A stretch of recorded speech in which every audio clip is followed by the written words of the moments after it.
There's a question nobody asks at dinner parties, but everyone secretly answers in their head. How much do you think I'm worth? Every room you walk into, people are making calculations.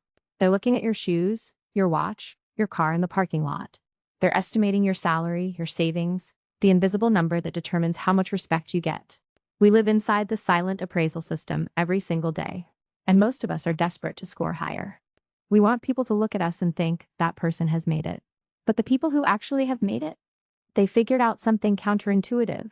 The moment people assign you a number, you become that number. And everything that made you interesting, complex, and free gets compressed into a dollar sign. This video is about the hidden cost of being seen as wealthy. Not the obvious risks you've heard about, but the slow, invisible erosion. That happens to your judgment, your creativity, your ambition, and your sense of reality when the world starts treating you like a bank account with legs. The people who build fortunes that last across decades and generations almost universally share one trait: they are invisible. And by the end of this, you'll understand that invisibility isn't a sacrifice. It's the ultimate luxury. Let's talk about what wealth visibility does to your own mind first, because most advice on this topic focuses on other people, the threats from outside. But the most dangerous consequence of broadcasting your success is what it does inside your skull. Psychologists have a term called the arrival fallacy. It describes the disappointment people feel when they reach a goal they expected would make them happy and discover it doesn't. When you get rich and announce it, you arrive publicly. Everyone sees you cross the finish line. There's applause, there's acknowledgement, and then there's a devastating emptiness because the thing that drove you, the hunger, the chip on your shoulder, the need to prove something, suddenly has no function. You announced victory. The game is over. Now what? Abraham Harold Maslow observed that human beings need a sense of forward motion, almost as much as they need food and safety. When you declare yourself rich, you collapse the distance between where you are and where you're going. People who stay quiet about their wealth preserve that distance. They keep the internal engine running because the world still sees them as someone in progress, someone still building. And that perception, oddly enough, keeps them actually building. The announcement of arrival is often the beginning of decline, not because the money disappears, but because the motivation does. Consider the story of Gerald Muswagon. In 1998, he won $10 million in a Canadian lottery. Within weeks, the news was everywhere. He bought houses for friends. He threw parties that lasted days. He purchased multiple vehicles and handed them out like favors. People described him as generous to a fault, but what was really happening was something darker. Gerald had never been seen before. He'd grown up poor, overlooked, dismissed. Suddenly, the entire country knew his name, and the sensation of being visible was more intoxicating than the money itself. He couldn't stop feeding that visibility. Every gift, every party, every extravagant gesture was a way of saying, "Look at me now." 7 years later, the money was gone. Every dollar. He'd burned through $10 million, not because he was stupid, but because he was addicted to being seen. Gerald took his own life in 2005.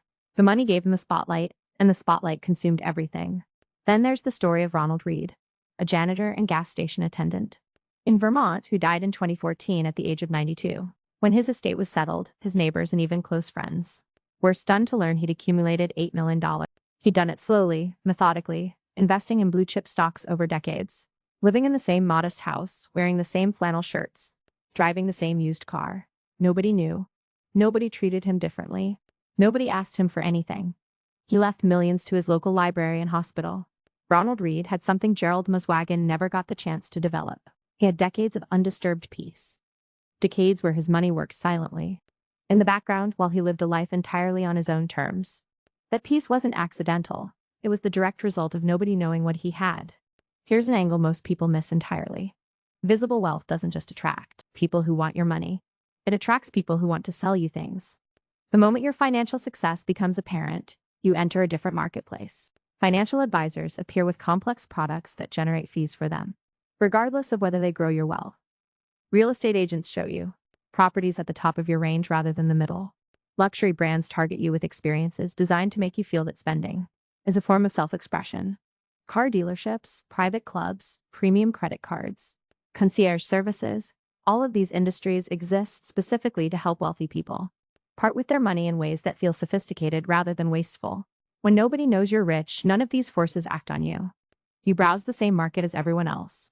You see the same prices. You make decisions based on value rather than status.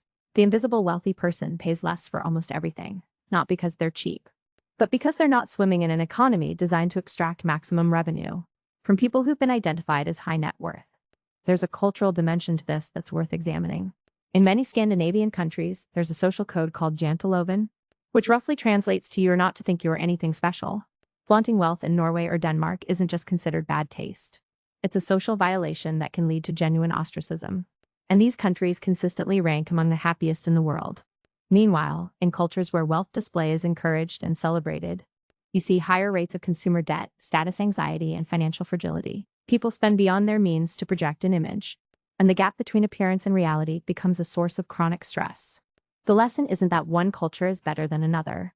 It's that societies which normalize financial privacy tend to produce citizens with healthier relationships to money.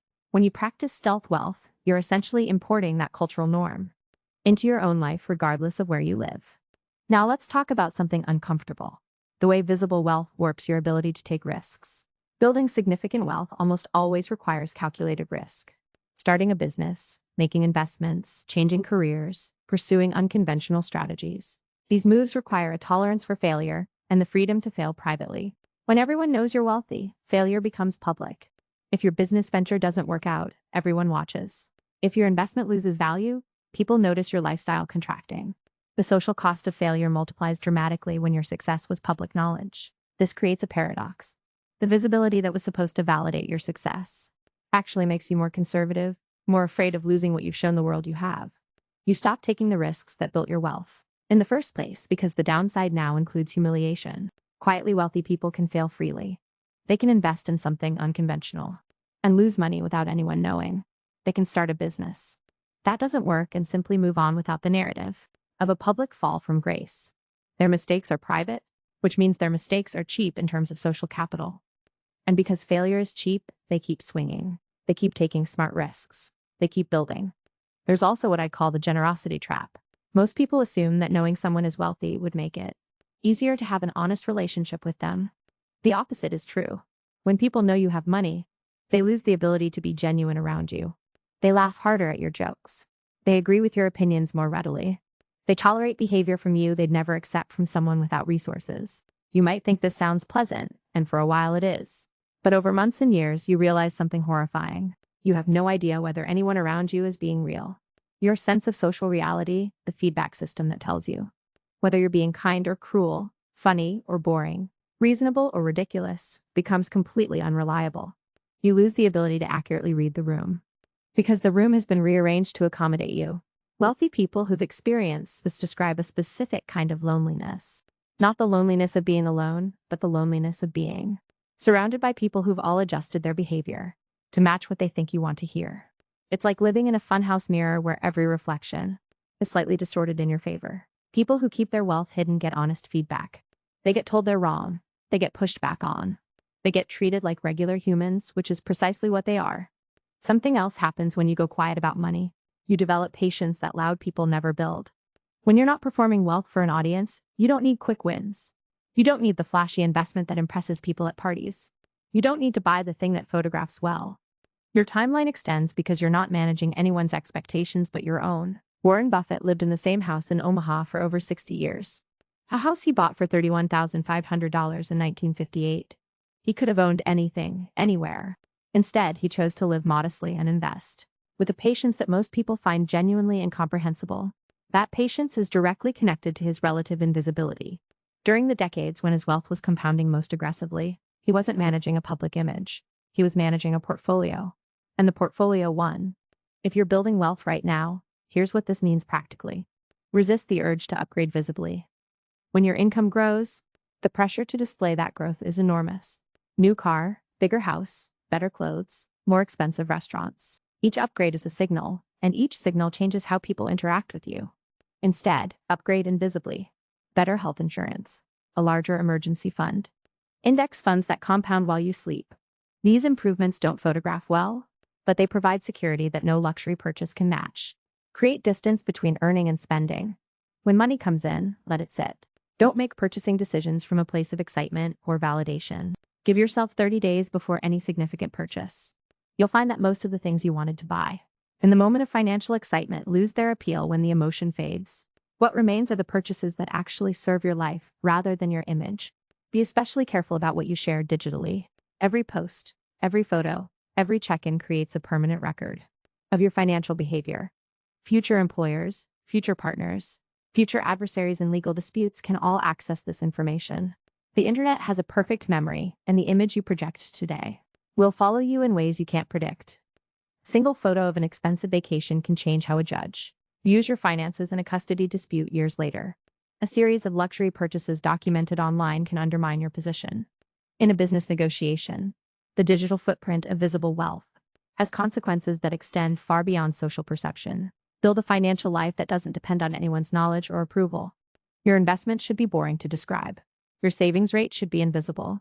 Your net worth should be a number known to you, your spouse, and your financial advisor. Everyone else gets the same version of you they've always gotten.